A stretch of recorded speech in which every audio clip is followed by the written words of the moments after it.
I work at a university, and I get to work with young people every day, and I love my job. I am so inspired by the students that I get to work with. The bottom line when I work with my students is, do you know how to get stuff done?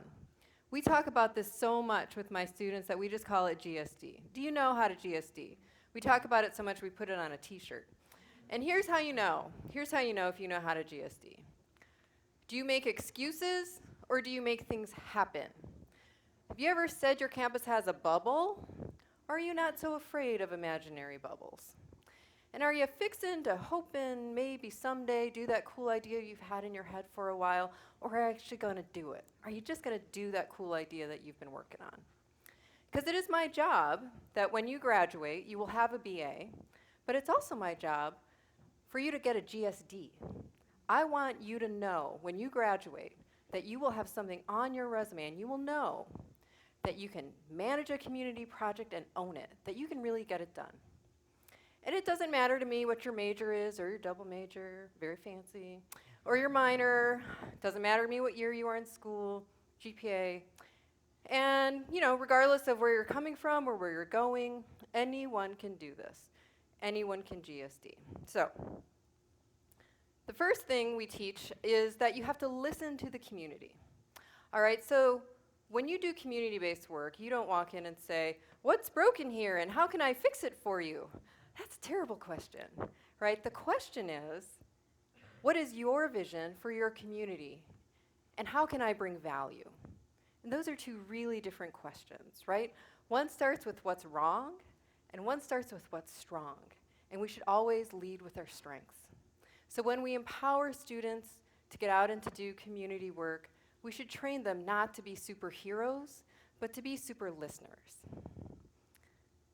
So Jenny was an intern of mine, and she was doing her research on food deserts, which is an issue of access to fresh produce. And listening is a very important part of the research that we do. Now, you can study food deserts with maps and surveys. You could try a focus group. You can look at demographic data. But to do the kind of work that we do, you really need a sense of place. You need to get into the community that you are trying to impact. So I told Jenny to walk around in this red box until she found fresh food. And I said, when you find fresh food, take a picture of it and text it to me. So this is what she found. She found one basket of apples. And you can see that it's surrounded by candy and chips and a slushie machine, right? So you can study food deserts by maps, but you can study food deserts by this picture too. And they're both the same parts of the same issue, right? And so we talked to the people in this area, but we'd also talk to people who know a lot about food, such as farmers. So this is how Jenny came up with her GSD project. And we call this the Veggie Oasis. So we go to the farmers market every Saturday. And between the last sale and when farmers are packing up to go home, volunteers go up to them and say, "Hey, if there's anything you're not taking back to the farm today, would you donate it to us?" So we gather up these food in these gigantic wheelbarrows, we pile it into cars, and we drive it 6 blocks into this food desert, and we set up tables just like these, and we give away the food for free. This is beautiful, locally grown, healthy produce, and people love it. And it costs nothing for us to do this program. And to connect these dots, all it took was some volunteers who really cared about this issue and were willing to give their time on a Saturday.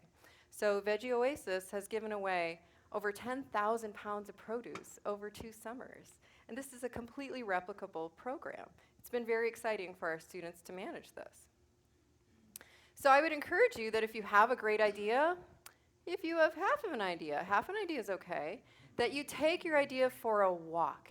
It's got to get out there because good energy and good things and good people are attracted to good ideas. But unless you get it out there, no one will ever know. So we're always looking, right, for your idea and someone else's idea to make that magic 1 + 1 = 3, right? That if you find the right connections, it's going to be this fantastic thing. And we call this kind of layering good, better, best. So this is Iggy. Iggy's the one not wearing the Shakespearean outfit. Iggy took my grant writing class, and in my grant writing class, we write real grants for real nonprofits to raise real money because fake money is useless. So she took my grant writing class. She's an English lit major. She loves Shakespeare. We paired her with the local Shakespeare festival, and she wrote a grant to bring a hip-hop Shakespeare artist to town. And that's really cool. That's good. We paired her with the local alternative school, and they don't have a ton of resources to offer arts programming. And they figured out a way to wrap a summer camp around this artist. And that's better, right? So again, that 1 + 1 = 3. And then the school was so excited about this that they figured out a way to give academic credit to the kids who took the summer camp so that the kids in that school could stay on track to graduate, right? And that is definitely best. And there was one kid in the summer camp that got to graduate on time because of this camp. So to that kid, that was like a whole nother level above best, right? That was awesome. He was done. And that wouldn't have happened except for Iggy's grant. So, you know, when we started Iggy's project, we weren't trying to increase graduation rates, right? That was not the plan. But when we took her idea for a walk, that's kind of what happened. And I think today when we try to do good things, we get forced into logic models and inputs and activities and outputs and outcomes and measurements and 10% over baseline over 3 years. And it's really difficult sometimes to figure out what you're measuring. And sometimes I worry that we're measuring things that don't matter, and things that matter aren't being measured. And sometimes I really wish someone would do a logic model on the efficacy of logic models to see whether we should be jumping through all of these hoops, right? Because we try to plan like this, and box A leads to box B, but really life kind of looks like this. And so I think it's time for a new way of planning and evaluation of the things that we do. Because we need to train students to be creative and flexible and adaptable, and they need to be able to think on their feet and make decisions in real time. That's the kind of leadership we need, and we need to train them to be that kind of leader. This is a picture of the first tool library in the state of Illinois, and it's here in this community over on the west side. And it was started by my student named Matt.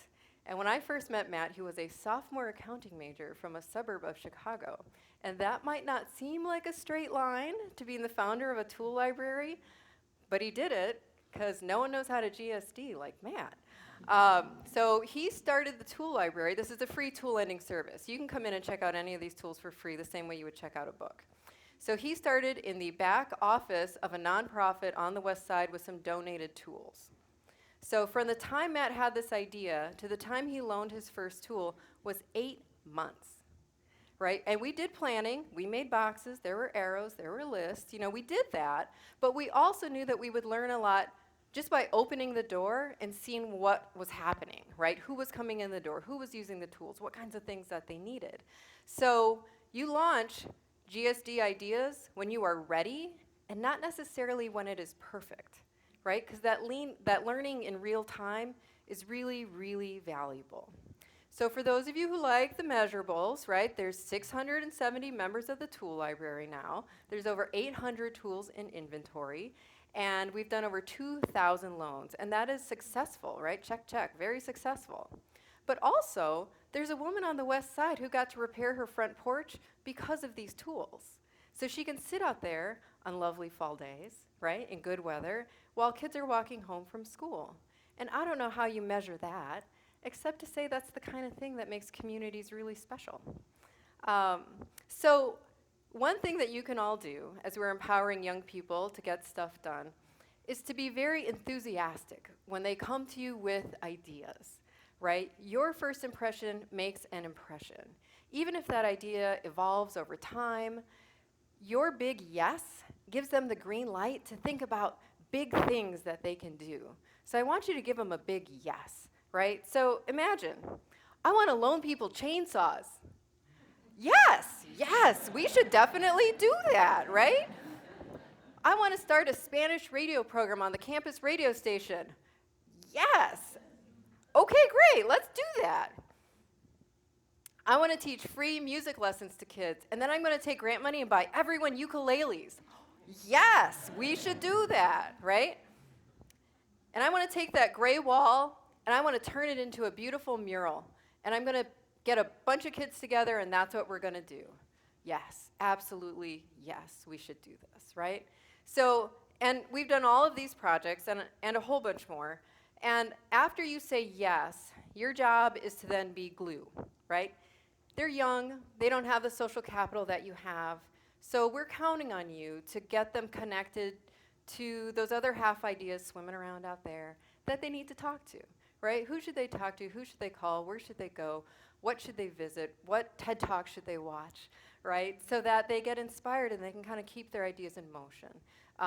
So thank you for sharing your social capital with our students. It's very, very valuable. And students, I will tell you, if someone is gracious enough to loan you their social capital, you better not mess it up, okay? Don't do that. Social capital is very precious. So like I said, I work at a university, and we do this kind of work with our students because it is important, right? Because we believe the community is our classroom. Because this work is co-curricular, it is not extracurricular. This kind of learning is really, really important. We're very serious about our job to raise leaders who are going to work across sectors, nonprofits and for-profits and higher education and communities of faith, local government, and just being great neighbors too, right? So we're very serious about this job. And I think it would be great if every student really did have to graduate with a GSD alongside with their BA. Imagine what our communities would be like if more kids were graduating with GSDs. Imagine what our campus would be like. Imagine what our classrooms would be like in our schools. That ripple effect of getting students to do this work is very, very valuable. So my lesson to you is anyone can GSD and everyone should.